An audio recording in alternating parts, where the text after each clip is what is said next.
Good morning students. Hope that you all are keeping well. अब schools खुल गए हैं तो स्कूल में भी कुछ डाउट्स क्लियर हो रहे हैं और प्रैक्टिकल्स हो रहे हैं और पूरी कोशिश मेरी ये भी है कि इन वीडियोस से भी आपको हेल्प मिले। बच्चों, इंटीग्रेशन में अभी तक हम लोगों ने जो पढ़ा है वो एक सिंपल इंटीग्रेशन पढ़ा है, इंडेफिनिट इंटीग्रेशन जो डायरेक्टली फॉर्मूले से हो जाता है। 3 फॉर्म हमने पढ़े हैं उसके क्या कहते हैं सब्स्टिट्यूशन के 3 फॉर्म हमने पढ़े हैं। एक तो पढ़ा है integration of F x into F dash x D x, एक ये फॉर्म पढ़ा है। सेकेंडली पढ़ा है अगर F dash x upon F x D x के फॉर्म में हो तो हमने इसका सब्स्टिट्यूशन भी पढ़ा है। और एक टाइप पढ़ा है कि अगर F dash X G of F X type का डी एक्स टाइप का सब्स्टिट्यूशन हो तो इस टाइप के सब्स्टिट्यूशंस भी हमने पढ़े हैं। उसके बाद जो सेकेंड टाइप हमने पढ़ा था वो पढ़ा था इंटीग्रेशन बाय पार्ट। आज हम स्टार्ट करेंगे integration by partial fraction. Partial fraction समझने के लिए सबसे पहले हमें रैशनल फ्रैक्शन समझना होगा कि रैशनल फ्रैक्शन क्या होता है। Rational fraction is a type of function if a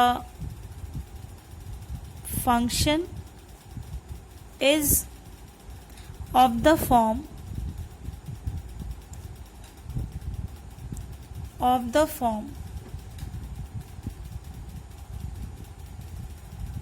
fx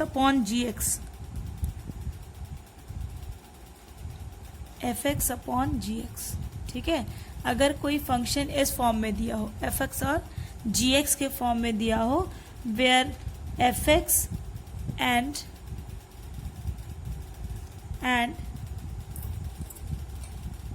ji X are 2 functions and gx is not equal to 0. If a function is of fx upon gx and where fx and gx are 2 functions and gx is not equal to 0, then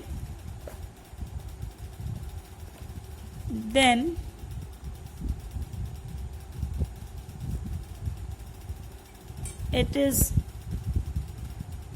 called a rational function, ठीक है, rational function. तो इसे हम एक rational function कहते हैं। अगर F X की डिग्री आई होप कि आपको याद है डिग्री क्या होता है, किसी फंक्शन की डिग्री जो हाईएस्ट पावर होती है वेरिएबल की। तो अगर एफ एक्स की डिग्री जी एक्स की डिग्री से कम है, degree of F X is less than degree of ji X. अगर एफ एक्स की डिग्री जी एक्स की डिग्री से कम है then the rational fraction is called proper rational fraction, ठीक है। Then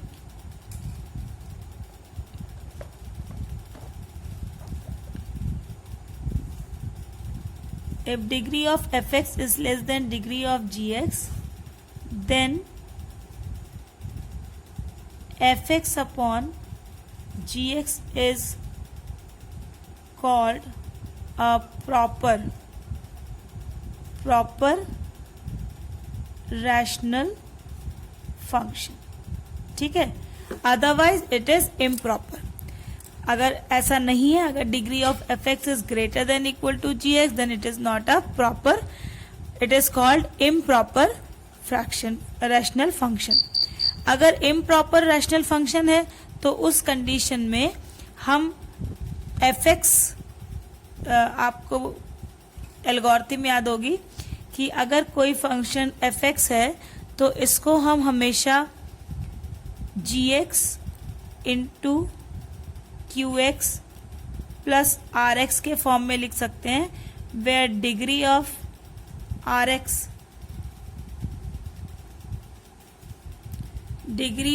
x is less than degree of ji x, ठीक है। इस तरह से लिख सकते हैं तो fx अगर दोनों तरफ हम gx से डिवाइड कर दें तो fx upon gx is equal to, ये gx कट जाएगा, qx plus rx upon gx। ठीक है, इस तरह से हम इस प्रॉपर फ्रैक्शन को तोड़ सकते हैं। मतलब कि अगर fx एक इम्प्रॉपर फंक्शन है, ये है in case of improper function, in case of improper fraction, क्या हम क्या करते हैं कि fx अपॉन gx में fx को gx से डिवाइड कर देते हैं, ठीक है, और उसे कन्वर्ट कर लेते हैं qx plus rx upon gx के फॉर्म में। तो यहाँ पे rx की डिग्री gx की डिग्री से कम है, तो ये एक बन जाता है पॉलिनोमियल और ये एक बन जाता है प्रॉपर फ्रैक्शन, और फिर हम इसका इंटीग्रेशन कर लेते हैं।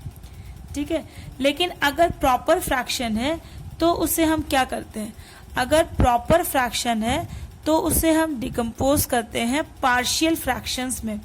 Then what do you mean by a partial fraction? Partial fraction क्या होता है? किसी दिए हुए फ्रैक्शन को आंशिक भिन्नों में तोड़ना या पार्शियल पार्ट्स में, छोटे छोटे टुकड़ों में बांटना, it is called the partial fraction. ठीक है, पार्शियल फ्रैक्शन किसे कहते हैं? क्या होता है, अगर हम किसी फ्रैक्शन को छोटे छोटे पार्ट्स के सम के फॉर्म में कर दें, इस तरह कि फिर से उन सभी पार्ट्स को जोड़ने पर हमारा फंक्शन ही मिल जाए, ठीक है, रैशनल फंक्शन जिसे हमने डिवाइड किया है वही मिल जाए, तो हम इसे पार्शियल फ्रैक्शन कहते हैं। और it is one of the method to solve a proper rational function. ठीक है, the decomposition of the function into partial fractions, it is one of the method to solve a integral question. So today we will discuss some of the types of proper rational function and the type of respective partial fraction. ठीक है, so let us make a chart to remember it.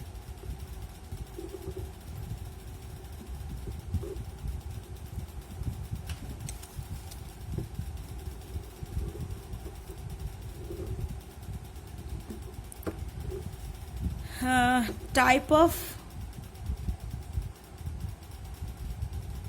of proper rational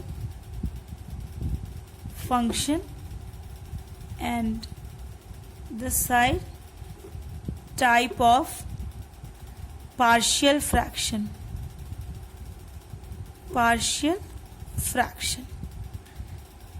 इसके बच्चों कुछ set rules हैं और उन rules के according ही हम इसे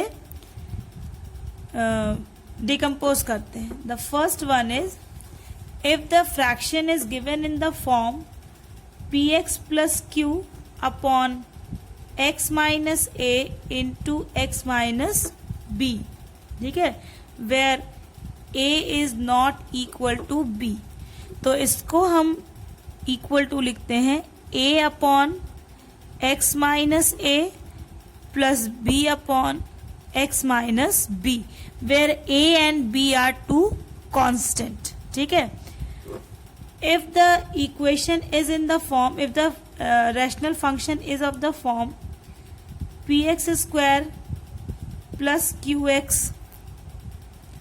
plus r upon x minus a into x minus b into x minus c, where a is not equal to b and b is not equal to c, then the partial fractions are a upon x minus a plus b upon x minus b plus c upon x minus c, where again a, b, c are the constant. Okay. Third type is if the equation is given as, if the function is given as px upon px plus q upon x minus a whole square, यहाँ पे क्या था इन दोनों cases में कि denominators का हम factor कर पा रहे थे, फैक्टर के फॉर्म में से लिख पा रहे थे। अगर यहाँ होल स्क्वायर दिया हुआ है, ठीक है, होल स्क्वायर दिया हुआ है या होल क्यूब के फॉर्म में दिया है, तो हम इसे कैसे चेंज करते हैं, a upon x minus a plus b upon x minus a का स्क्वायर, ठीक है। अगर ये x माइनस ए का क्यूब होता तो हम लिखते a upon x minus a plus b upon x minus a का square plus c upon x minus a का क्यूब, ठीक है। नाउ द अनदर, अगर इन दोनों कंडीशंस को हम मिला दें, fourth one, if it is given as px square plus qx plus r upon x minus A whole square into x minus b, where a is not equal to b, then it will be a upon x minus a plus b upon x minus a का square, जो square वाला था ना उसे उसी तरह से break करेंगे स्क्वायर के तरह ही, plus c upon x minus b। The fifth one is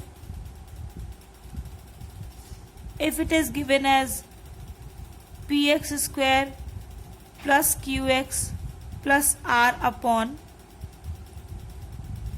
x minus a into x square plus b x plus c, मतलब एक टर्म का तो फैक्टर है, एक टर्म तो x माइनस ए है, लेकिन जो अगला जो ब्रैकेट दिया हुआ है उसका फर्दर कोई फैक्टर पॉसिबल नहीं है, ठीक है, वो क्वाड्रेटिक के ही फॉर्म में है। तो क्या करते हैं, इसे कैसे लिखते हैं, it is a upon x minus a plus, जिसका आप फैक्टर नहीं कर पा रहे हैं उसको लिखते हैं b x plus c upon x square plus b x plus c, okay. तो इस तरह से हम पार्शियल फ्रैक्शंस को दिए हुए रैशनल फंक्शन को पार्शियल फ्रैक्शंस में डिकम्पोज करते हैं। अगर डिनोमिनेटर फैक्टर्स के फॉर्म में दिया है तो उसे सिंपली फैक्टर्स को कांस्टेंट के साथ अलग अलग कर देते हैं। अगर दो फैक्टर्स हैं तो 2 हो गया, 3 है तो 3 हो गया। अगर डिनोमिनेटर होल स्क्वायर या होल क्यूब के फॉर्म में है तो हम इस तरह से लिखते हैं a upon x minus a plus b upon x minus a का square plus c upon x minus a का क्यूब एंड सो ऑन। अगर ये दोनों मिला दें हम इन दोनों कंडीशंस को, P X square plus Q x plus R upon x minus A whole square into X minus B, तो जो होल स्क्वायर वाला है उसको होल स्क्वायर वाले की तरह ही ब्रेक करेंगे, जैसे a upon x minus a plus b upon x minus a का स्क्वायर प्लस जो सिंगल वाला था c upon x minus b. अगर डिनोमिनेटर में कोई ऐसा नंबर है, जैसा कोई पॉलिनोमियल दिया है जिसका फर्दर कोई फैक्टर पॉसिबल नहीं है, तो उसे b x plus c upon x square plus b x plus c के फॉर्म में लिखते हैं, ठीक है। फिलहाल आपको ये सारे टाइप्स कैसे ब्रेक करेंगे ये आपको याद होना चाहिए, ये आपको पता होना चाहिए। Now let us do one question so that you can understand more clearly. Given that integrate the function 2x plus 1 upon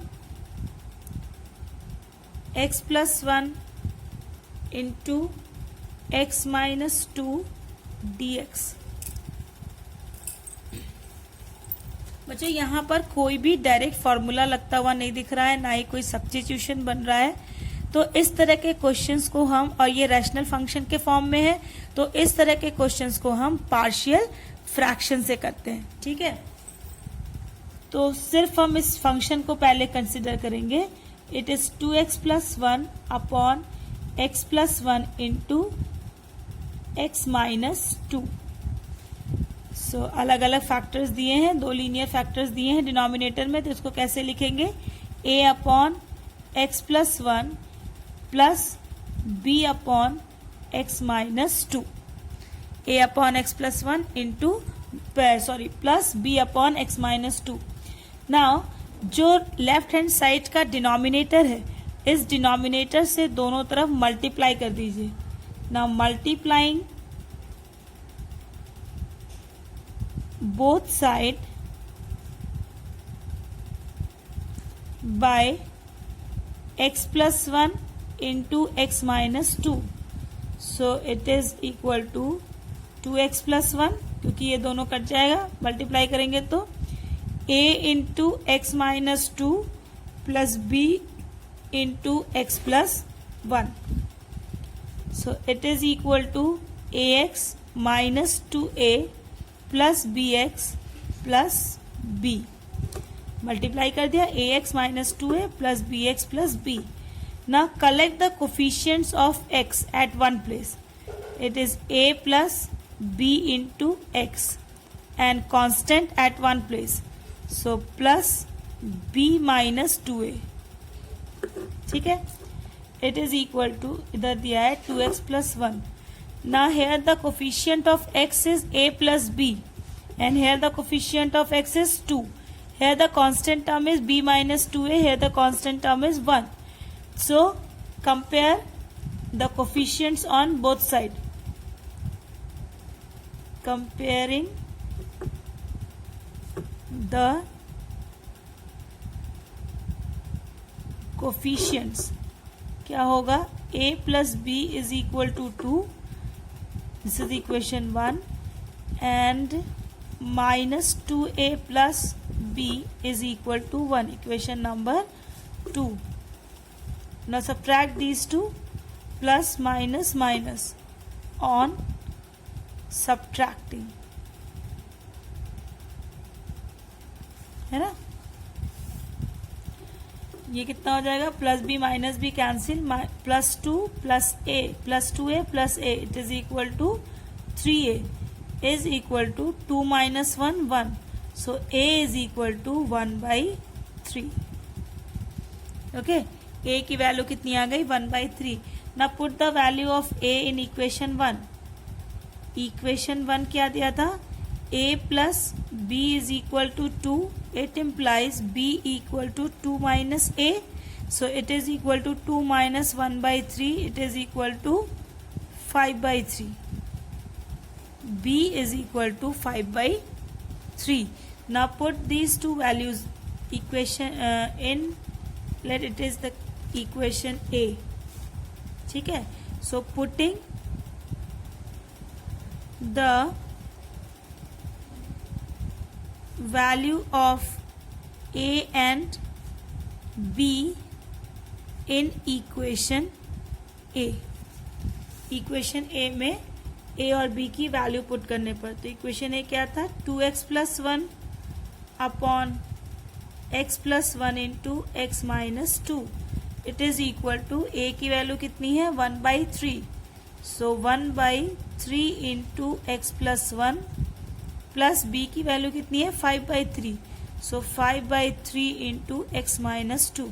partial fraction जब बच्चों हम करते हैं तो अगर हम इन पार्शियल फ्रैक्शंस को फिर से ऐड कर दें तो इसके बराबर ही हमारी वैल्यू आ जानी चाहिए।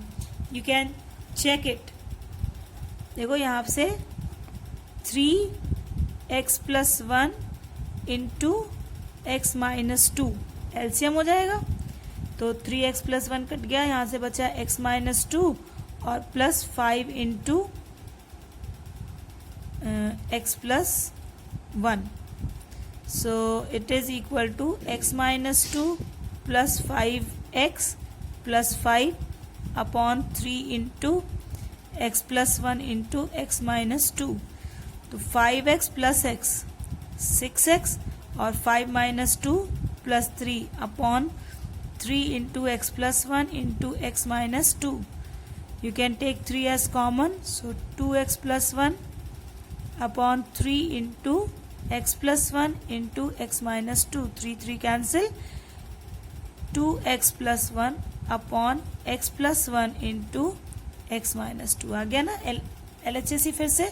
तो पार्शियल फ्रैक्शन का यही मतलब होता है कि दिए हुए फ्रैक्शन को ऐसे स्प्लिट करना कि उन्हें फिर से ऐड या सब्ट्रैक्ट करने पर जो भी हमने किया है उससे हमारा फ्रैक्शन ही फिर से मिल जाए। ठीक है, सो अब हमें क्या निकालना था, हमें निकालना था integration of 2x + 1 upon x + 1 into x - 2 dx. So it is equal to integration of 1/3 x + 1 dx plus integration of 5/3 into x - 2 dx. It is equal to 1/3 और 1/x + 1 dx कितना हो जाएगा, log mod x + 1 plus 5/3 log mod x - 2 plus c. It is your answer.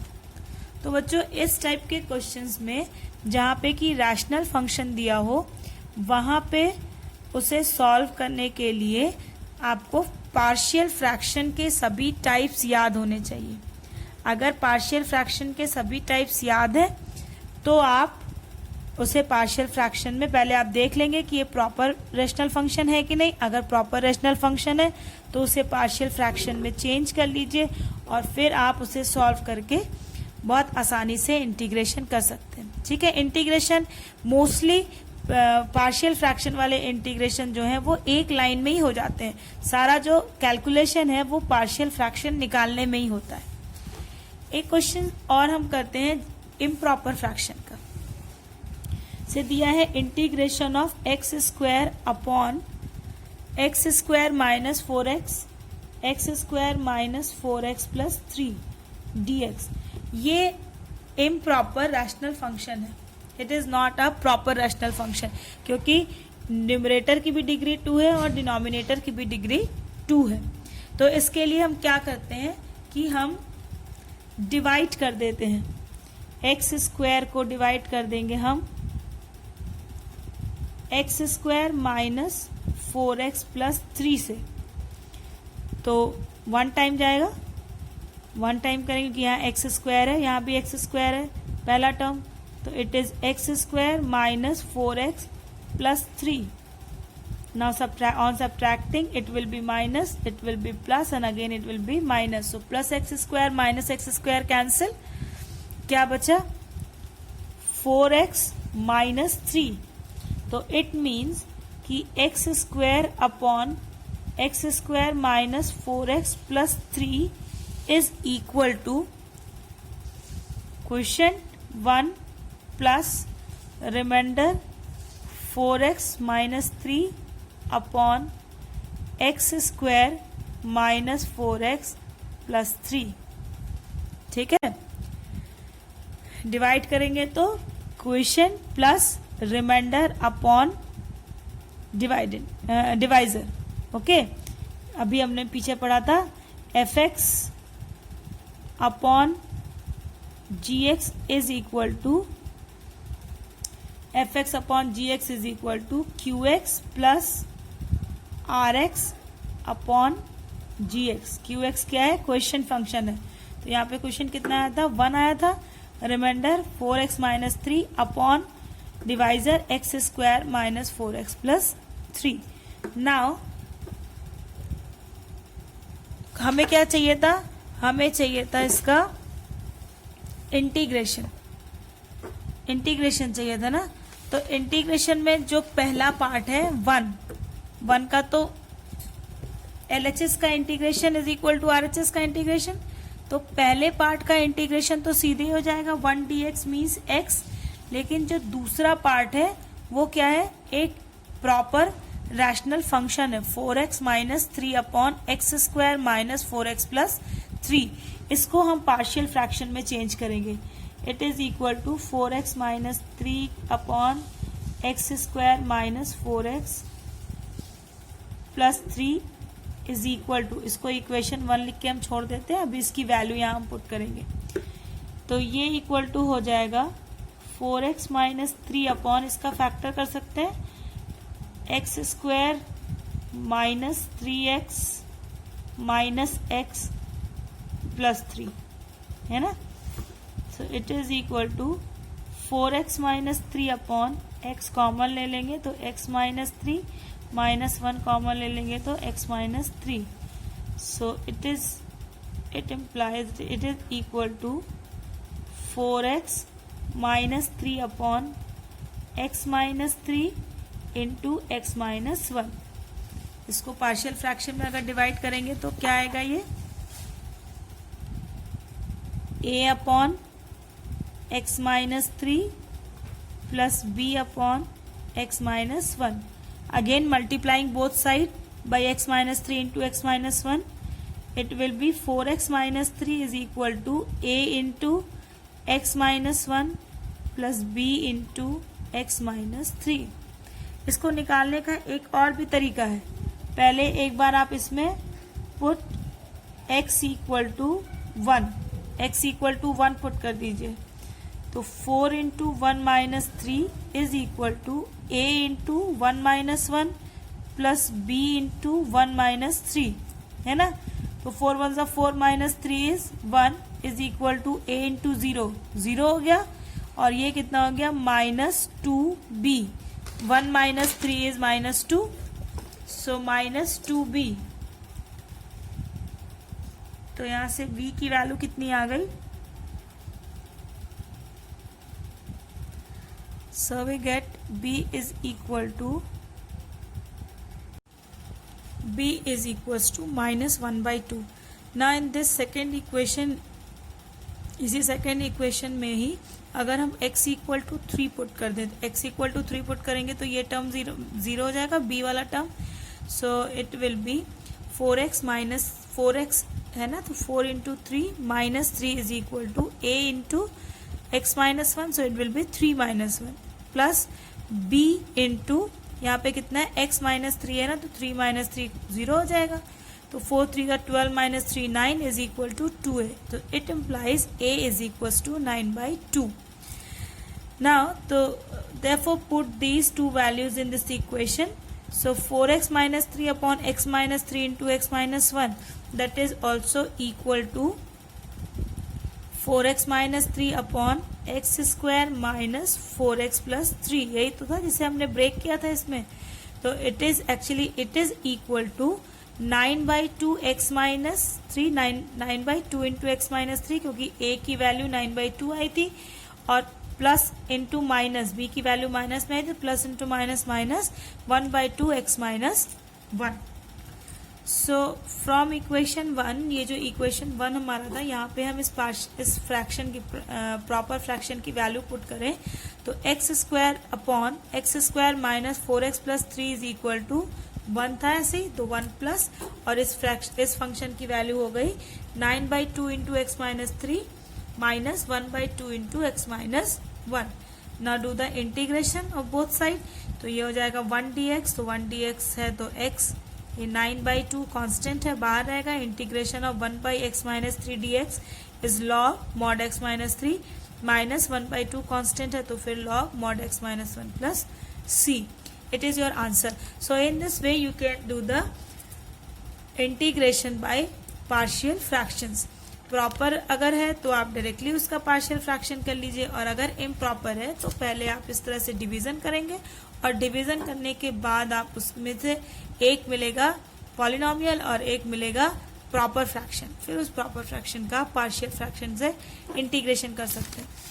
और जो I hope कि आपके पास किताबें तो हैं ही पढ़ने के लिए, फिर भी मैं आपको 2 क्वेश्चंस दे रही हूँ. First is integration of 2x minus 3 upon x square minus 1 into 2x plus 3. Another one is 3x minus 2 upon x plus 1 का whole square into x plus 3 dx. इन दोनों क्वेश्चंस को आप सॉल्व कीजिएगा. भाई पिछले वीडियोस में से जिस दिन मैंने इंटीग्रेशन स्टार्ट किया था, I have told all the terms in English. So one of you has asked the terms in Hindi also. किसी ने मुझसे हिंदी भी पूछा था. तो fx integration of fx dx मतलब हुआ f का x के सापेक्ष समाकलन, जिसमें से fx क्या है, इसे हम कहते हैं समाकल्य.